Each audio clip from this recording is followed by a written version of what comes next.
All right, hello and good morning, everyone. Welcome to the webinar, Public Libraries in Indiana 101. My name is Courtney Brown, and I'm the Southeast Regional Coordinator from the Indiana State Library's Professional Development Office. I'll be the host and question moderator today. Our presenter this morning is Jennifer Clifton, Manager of the Library Development Office from the Indiana State Library. I'd like to start off the webinar with a few announcements. To register for other webinars or other trainings available from the Professional Development Office, please see the Indiana State Library's events calendar, which can be found on our website at www.in.gov/library. For a full list of our current in-person training menu, please see our continuing education website. If you have a question, just type it in the chat box on the upper left side of the screen. I'll be watching and I'll get your question to Jen at the end of her presentation. The session is about an hour, so you'll get one LEU for today. After the presentation is ended, please stay logged in to download your LEU. I'll be posting a link to the survey about the presentation. Please fill out that survey and let us know how we're doing. So again, please stay logged in at the end of the presentation for access to your LEU and the survey link. If you're watching an archived recording of this webinar, instructions on how to obtain your LEU are in the video's description on YouTube. If at any point during the webinar you experience any sound issues, please see the sound issues box just below the chat box on the left side of the screen. If there's a global sound issue, we will announce it in the chat box.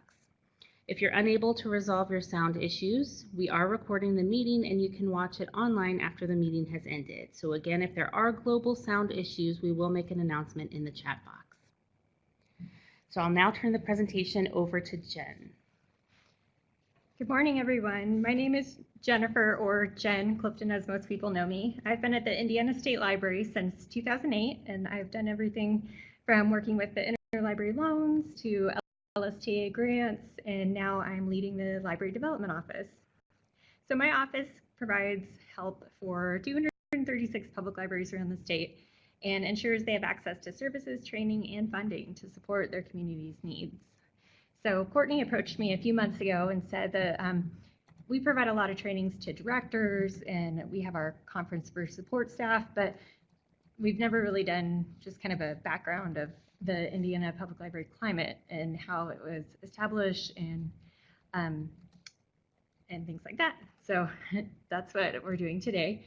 If you are an experienced director, I apologize. You're probably not going to learn a lot more than you already know, but I've provided some history and just kind of an overview. So hopefully it's helpful to everyone tuned in today. So this first library that we're starting out with a picture of is the Lebanon Carnegie Public Library. It was built in 1903 with a grant from the Carnegie Corporation for $15,000. And I chose this photo because it shows kind of the history and future of a public library. So we've got the original building there on the left, and then a large expansion that was later done. So it just shows that Indiana libraries have continued to grow with the times.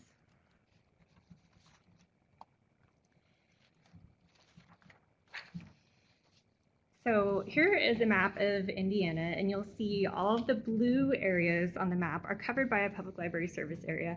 All the yellow libraries on the map are a contract area, meaning that those areas are receiving public library service, even though they're not necessarily in that library service area. And all of the areas in white are currently unserved by public libraries. So we'll talk about those in a little bit. But of course, Indiana has 92 counties, and all of them have at least some partial library service. So as of 2019, we have 236 public library systems, and those systems have a total of 425 buildings or branches. So that includes central libraries and branches. And then several of our libraries also have bookmobiles, so about 25, which is one of the highest numbers in the country. As of our last census, we had 6.6 million residents, and almost half of those are registered cardholders. And Indiana Public Libraries saw nearly 31 million visits this past year, which Angela Fox, who's currently our state data coordinator, figured that That's more people that visited the Smoky Mountains, Grand Canyon, Rocky Mountain, Zion, and Yellowstone National Parks combined last year. So your public libraries are very busy. And just for comparison, Ohio has 251 library systems and Illinois has 622. So now I'm going to go into a little bit of history of how we ended up with all of these libraries and how they started in the state. So in 1807, what is known as the first public library in the state opened in Vincennes, which was the capital of the territory at that time. And I do want to point out this is not the same as the Knox County Public Library. So the library was established for influential men of the community who were subscribers, and then was known as the Vincennes Library Company. And the library was eventually open to all as long as they applied to the librarian, Peter Jones, Esquire. The library had a board of directors similar to libraries do now, and 210 initial collection items, which you can view a list of online. So after that, in 1816, the state constitution established funding to open county libraries. So the Indiana government thought this would be a really useful thing for the state to have more libraries throughout the state. There were a number of different movements, including the Sunday school movement, YMCA, working men's libraries, literary groups, and women's groups that all kind of worked in their communities to open libraries, because of course you can imagine if you don't already have a library, you have to come up with a collection, you have to come up with money to pay your librarian, and things like that. So in 1825, the state government opened the Indiana State Library, and our task was originally to purchase books for use of the government and legislature, and then of course over the years we've expanded our mission to collect information on Indiana history, and of course what my office does is provide extension services to libraries across the state. So in around the mid-1800s, the state's newest constitution included it stated that township libraries should provide service for public schools as well. So there was a link between education, or what would eventually, I guess, become the Department of Education, and the public libraries. So that was all going well. Libraries were opening kind of slowly. But then in 1867, the state repealed funding for the township libraries. So that was a big hit to the state. And then over the next 20 years, there was some continued growth, but it was a lot more intentional. The state considered populations and available funds before allowing communities to form libraries. In 1883, cities and towns, the state set a goal for, instead of just counties, they wanted cities and towns to have libraries as well. And then towards the turn of the century, the Public Library Commission was formed, and their purpose was to help encourage further growth of public libraries around the state. And that commission was originally a committee of 3 non-paid Hoosiers who were just advocates for public libraries, and they ended up merging with the state library later on in the 1900s. So as the 20th century began, I think the most impactful movement on Indiana public libraries was Andrew Carnegie and his grants to libraries. Throughout that funding period of 1901 to 1918, 164 public libraries were built in Indiana, which is more than any other state in the country. So we definitely took advantage of the funding, although there was originally some pushback in Indiana. A lot of communities didn't want to accept it for whatever reason, whether it was political or just the notion of not being able to come up with the funding on their own. And then by 1930, we were up to 224 public libraries in the state. So you can see there wasn't a whole lot of growth after that. There was some funding. The Depression obviously hit communities around the state, but the WPA provided some help for libraries to be constructed at that time. In 1947, we had the largest revision and combination of over 100 library laws into a single law. So you might, as you're reading your library's documents, see reference to the Library Law of 1947. A few more kind of notable events in library history as we round out the century. In 1956, the Federal Library Services Act was established, which is the precursor of LSTA as we still have today. And that was interesting because it provided federal support for public libraries, but in Indiana, we decided not to accept that funding until 1961. So we missed out on 5 years of that. But in the 60s, the libraries continued to grow, but there was some separation from schools, and the way the Indiana laws were written, we were no longer linked to the public schools. So, so public libraries became more independent from schools at that point. And then over the past 50 years, we've just seen continued expansion of services. So even if everybody in the state isn't necessarily served by a home library, we've got non-resident and plat cards that are available. We've seen some consolidations of libraries where it's made sense. And then the law continues to be revised every few years or so just to make sure that it's still applicable to how libraries are today. So over the next 50 years, I believe that the State Library, ILF, and others that are working together will continue to plan for smart, sustainable service for all, and hopefully those regions of the state that don't have service. And I do want to know, if you're interested in any of this history of public libraries, we have a lot of establishment documents for public libraries, including correspondence between the Public Library Commission and libraries, and even the Carnegie offices and libraries in our own office files. So get a hold of us if you're interested in looking at any of those. So that brings us up to today.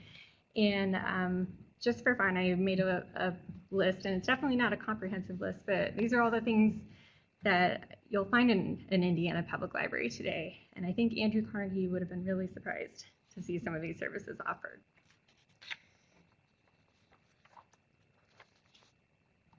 So with all the libraries forming at different times in different communities and different locations, there's not really any set system for libraries in the state.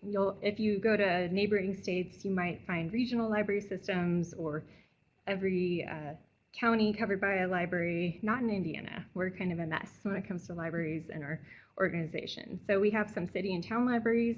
We have some partial county and countywide libraries. We have some that are just townships, and we even have some that are endowed, and that means that they were established by a trust after someone had passed away. So some counties in Indiana have as many as 7 systems, which can get a little confusing, I would imagine. And then some have one that doesn't even cover their entire county.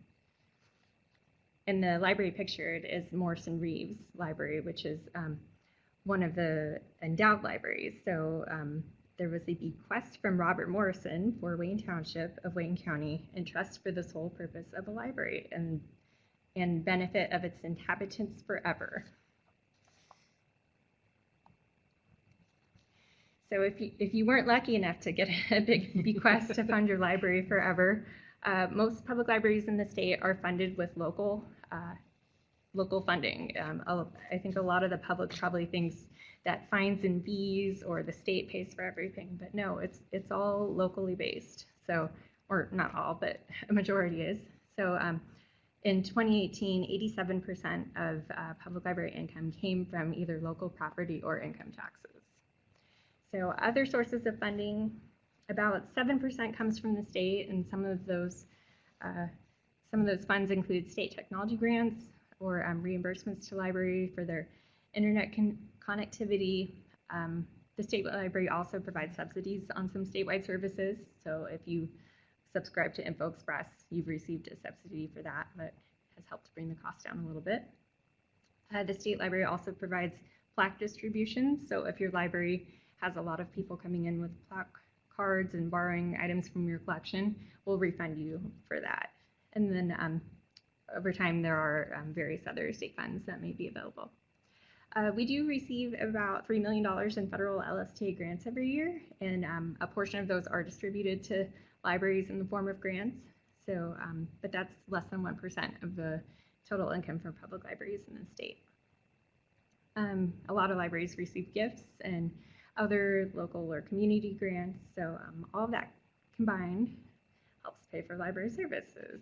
And I do want to point out that that's just how it is in Indiana, and in some states, the state government provides the systems with a per capita funding model or grants or things like that. So every state is different. So in order to receive their funding, every public library in the state has to submit a budget before receiving that tax draw. So we're right in the middle of budget season. If any of the directors tuned in right now have taken an hour out of their busy time to view this morning. The budget, although the state library does provide some support by that, it is governed by the Department of Local and Government Finance, which is DLGF, and then the budgets have to be approved by the county or city town council based on where the library is. So there's a lot of regulations on how large a budget can be and how it has to be prepared. Generally, it grows annually based on what's called a growth quotient. So it's kind of like inflation. It lets you know how much more you're allowed to ask for every year based on a formula that's set up by the state. And it's also based on the assessed valuation of the service area. So you can imagine in libraries in areas with declining property values or tax draws, those libraries can experience losses from year to year. So, and most recently, the recession in 2008 had a really big effect on Indiana libraries for years after that, just because not as many people were paying their taxes on time, or the property values had decreased. So a public library's budget is prepared by the Public Libraries Board, and of course with the director's input. And once a draft budget is prepared, the library is required to advertise their budget on a set schedule, and that's to allow for comments and questions and public input and things like that. So budgets are set up in the form of, Indiana uses a funds accounting method of budgeting. So while a library might only have one bank account, they'll have several different funds within that account. So most commonly, those are operating fund, where a majority of a library's purchases come out of. But libraries also might have a rainy day fund, where they save money for larger expenses or emergencies, or a library, or the LUR for library improvement reserve fund. And budgets are also broken into categories as to what the money will be spent on. So personal services, supplies, other, etc. And then libraries typically receive those tax draws twice annually. So the library has to operate with that in mind. So there are some laws that affect how public libraries in the state can operate, and most of those can be found under Indiana Code 3612, and that's known as the Public Library Law. There are a couple sections of the Indiana Administrative Code, Title 590, which cover standards and certification, and I'll get into both of those in a little bit. But then there is another Indiana code related to the Indiana Library and Historical Department, which our library falls under, that helps set some standards for public libraries. And then, of course, there's other Indiana laws and federal laws that affect libraries and their employment and their services to the public. So, and then every library in the state is required to have their own set of policies. So examples of those might be collection development or public access or internet use policies.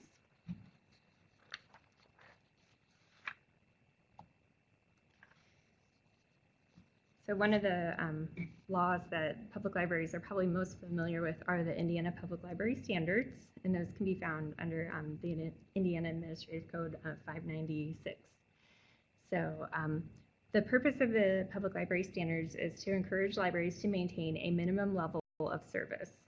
So it's kind of a set of guidelines that all libraries, whether they're a large countywide system or a tiny township system, are expected to follow. And by following those libraries become eligible to receive state and federal appropriations. So some of the requirements under standards are that a director needs to be certified. And of course, there's various levels of certification required based on the public library service area. Continuing education is required for staff and trustees. A library has a level of their budget that is expected to be spent on collection expenditures, and I'll talk a little bit about that later. A library is required to have a certain number of hours of service that they're open. All libraries are required to have some kind of public programming throughout the year, public access computers, and then a number of other services that are listed in the standards. So moving on to the certification law. This is where it goes into detail what the directors and staff need to have both an experience in education to remain in standards. So a larger library that serves 40,000 or more, a director there needs to have an LC1 certificate through the state of Indiana, and that means they either have 10 years experience or 6 years experience, or with administrative experience and an MLS. And if you're in a smaller library, the director only needs to have an LC7, which is a high school or GED or equivalent, and 3 years experience or 9 hours of college courses. And if you don't meet those initially upon hire, there are you have 3 years to work towards those with a temporary certificate. So we really try to work with the directors where they are and help them get where they need to be. So on that previous slide, you saw a number of library classes based on population. So just a little explanation of what that's all about.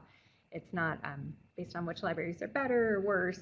Class A just means libraries serving 40,000 or more. Class B are kind of your medium libraries that serve 10,000 to 39,999 patrons. And then Class C libraries are the smallest ones.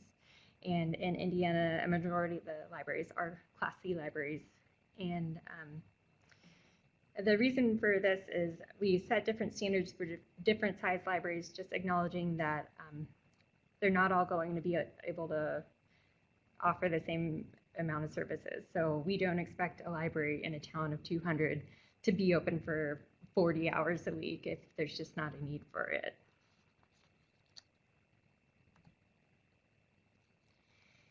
So going back to that first map I showed at the beginning of the presentation, one of the areas that Indiana could certainly improve on is our unserved population. So unfortunately, about 6% of our state still lacks library service. And sometimes there's a lot of reasons for this, and there's definitely not one big explanation, but it's usually because there's been a local decision to avoid taxes, whether or not there's a property owner that owns the majority of the land. So a lot of times in rural areas, there's pushback from farmers who don't want to be taxed unduly for all the land they owned. But while ILF and the State Library continue to explore ways to solve the problem, we have offered a kind of a workaround solution where Indiana residents can purchase non-resident cards at their library system of choice and be offered many of the same services that the residents of that district get. And the cost of the non-resident card is just meant to offset the taxes that the residents of that district are already paying through their own taxes. So it's not really an extra fee, it's just paying the same as the residents are.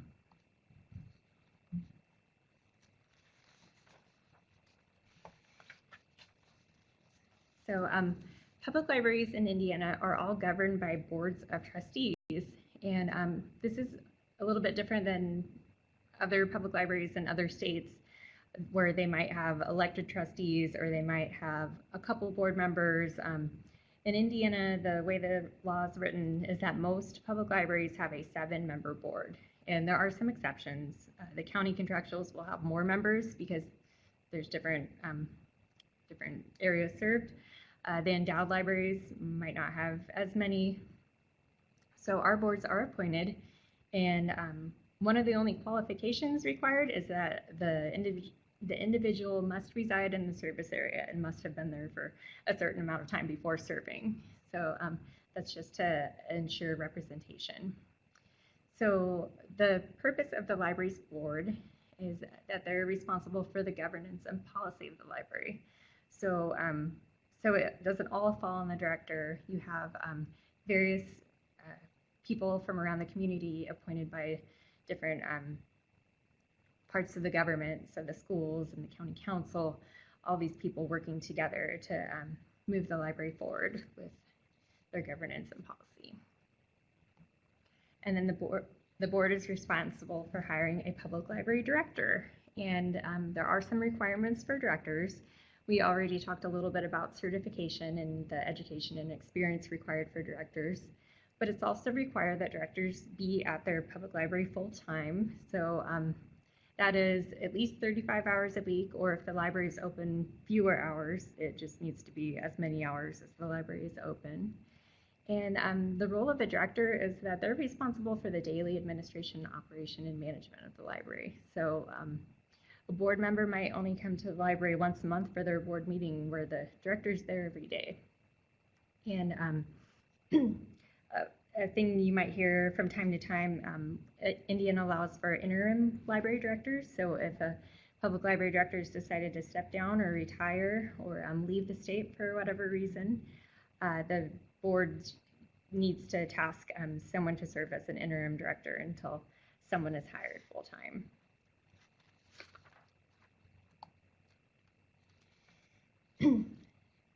So I talked a little bit earlier about where the funding for libraries comes from. Now we'll talk a little bit about what libraries spend money on. And I think a lot of people would be surprised to know it's not mostly books, it's salaries. Salaries make up about 65% of a average public library's expenditures in a year. So of course, just salaries and healthcare and things like that are involved with personal services. Of course, libraries have supplies. There might be other services and charges that come up throughout the year. Capital expenditures like land, buildings, furniture for the library, and then collections. So collections is one of the only areas of the budget where the state has a required minimum, and within the public library standards, it states that libraries must spend 8% of their operating expenditures on collections each year. So the purpose of that is to encourage libraries to continue to grow their collections over the years and make sure that there's fresh new things for their public to read over time.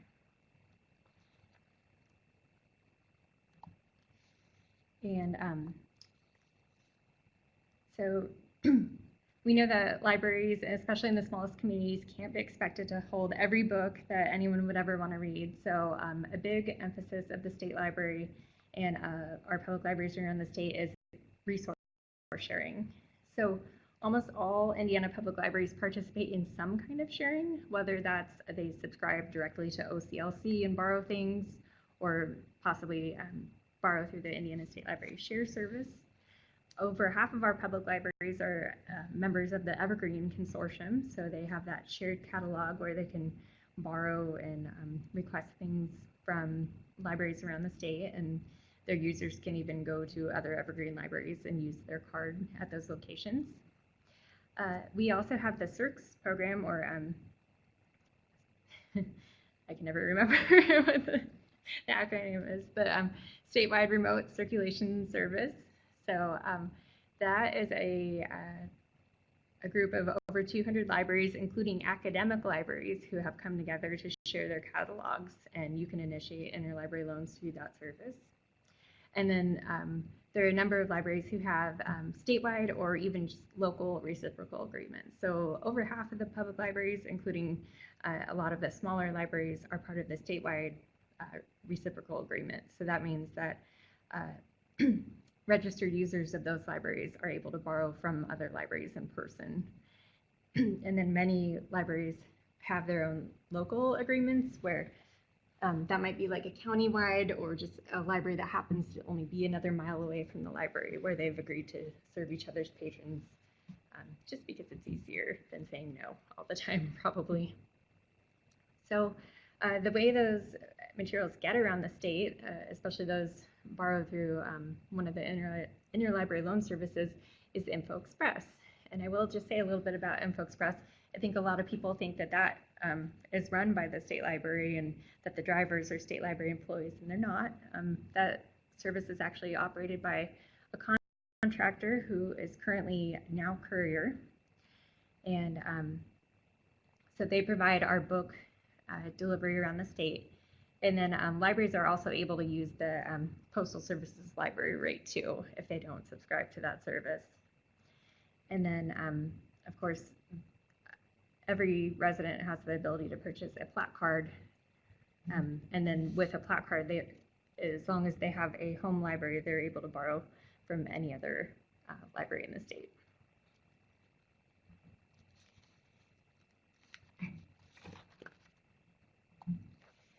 So a lot of people wonder, so where does the state library come into all this? Because we're not necessarily a public library. Well, we have several offices and services that the public libraries in the state are able to draw on. And I just wanted to point out some of those for any of you that are unfamiliar. So my own office is the Library Development Office. And I think a lot of times we joke that some people think we're the library police. We are not. We're really there to help. We've never shut a library down as far as I'm aware of, but we are there to let you know if you're having any issues with standards or meeting minimum requirements for services. We can put you in touch with the right people that can help you get those, or just answer any questions you might have about the law or anything like that. And then Courtney's office is the Professional Development Office, and they provide, I mentioned before that certification and standards require that directors, staff, and trustees seek professional development. So their office is tasked with providing things like that around the state, as well as regional coordinators to every public library in the state, and then setting up workshops like this one today. We also have the Evergreen Indiana services run out of the Indiana State Library. So we've got a staff here who make sure that catalog is up and running and that new members who are interested are added and get their books cataloged and connected. We also run the Inspire databases. So those can be accessed at inspire.in.gov. And that's a free set of statewide databases that anyone in the state of Indiana has access to, and those can be used for personal research or academic research, or we've even got Rosetta Stone and a number of other services to do that. So if you've never checked that out, I would encourage you to do so. So a lot of public libraries have trouble when a patron comes in and is requesting a large print book that they might not have, or maybe even has a print disability where they need audiobooks and the library might not have their own large audiobook collection. So we have the Talking Books and Braille Library that is a national service, but our location is operated here out of the state library. So please feel free to refer any of your patrons who you're having difficulty getting materials for, or who might just want broader access to that kind of material, to our division, and we'll be happy to help you with that. The state library is also known for our large genealogy collection. I think it's second to Allen County in the state as far as what we have and the size of it. We also have an Indiana division. So while we started out as a library that was supposed to serve the state legislature, we've kind of morphed into a library that collects all information on Indiana. And then part of that is we just merged with the Indiana Historical Bureau. So that's a bureau full of historians that are working on commemorating events throughout the state. And then most recently taking on the digitization projects. So getting a lot of the old newspapers and documents and photographs and things like that up and searchable online. So all of the public libraries in the state have access to all of those services. Some other library supporters that you'll hear from throughout the year are the Indiana Library Federation. I just had to give them a shout out because they lead, educate, and advocate to advance library services for the benefit of Indiana residents.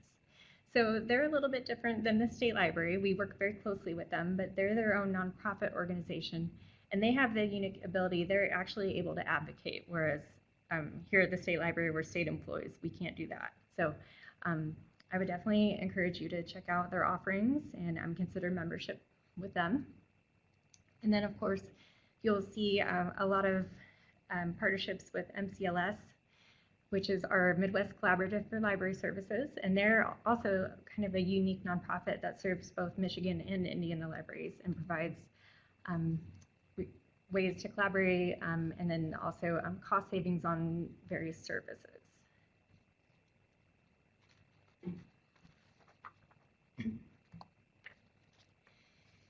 So kind of gone over the history of public libraries in the state and where they stand today.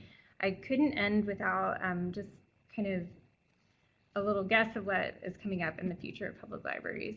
So even though this started back in 1867 when the state first started cutting support for the public libraries as they were forming, funding continues to come up, whether it's locally. Many of you followed that legislation this past year that was aimed at curbing local public library budgets, and sometimes in the state budget we'll see reduced support for the state library or services that we offer. And then even LSTA, the Federal Library Services and Technology Act, that's never safe in an annual federal budget. So we need to continue to support that kind of funding in the face of competing interests. So another thing that comes up in libraries a lot is intellectual freedom, and that includes challenges to both materials within the library and the services that the library offers. So of course, when you have a public institution, not everyone is always in agreement with how it should be run and what they should do. So I think we'll see a lot of that continuing in the news and within our communities. So, but public libraries, according to the ALA, are really tasked with ensuring that the library users have the right to read, seek information, and speak freely within their public libraries. Another thing that I've seen a lot of in the past years, and I think will definitely continue, especially with MCLS working so hard on this, is community engagement. And that is the notion that we should turn to our communities and find out what they need and what they want and how we can provide that. So, and of course, libraries can't do that on their own. So I think we'll see a lot more creative partnerships with public libraries and organizations in their communities. Staffing and benefits. I mentioned earlier that that's one of the largest portions of a library's budget, and I think it will continue to be so, especially with rising healthcare costs. So, and unfortunately, in meetings I've been with directors, I know that a lot of libraries are discontinuing offering benefits. So I think we'll see a lot of focus on that and how libraries can continue to be competitive places to work while offering their staff a fair compensation. So nobody ever wants to say the C word, which is consolidation. I know at the start of my career here at the State Library, the Kern and Shepard report came out, which suggested a number of kind of statewide ways that local government could consolidate and save money for all of us. And one of those that was suggested was that the public libraries consolidate. I don't see that. The state library is definitely not pushing for anything like that. But I do see in communities where funding has become more unstable, especially in communities where the population is dwindling and property values are declining, I think we will see more mergers rather than libraries closing. I think we'll just see more partnerships that become shared systems. Find free libraries. I think libraries are continuing to kind of explore what causes people to come and what causes people to stay library users. And a lot of libraries have moved away from charging fines. So those little 10-cent fines that accumulate or that cause people to not want to come back, a lot of libraries are eliminating that together, and they're finding that it's not really affecting their overall budgets. So I think we'll still see a lot more libraries moving towards that.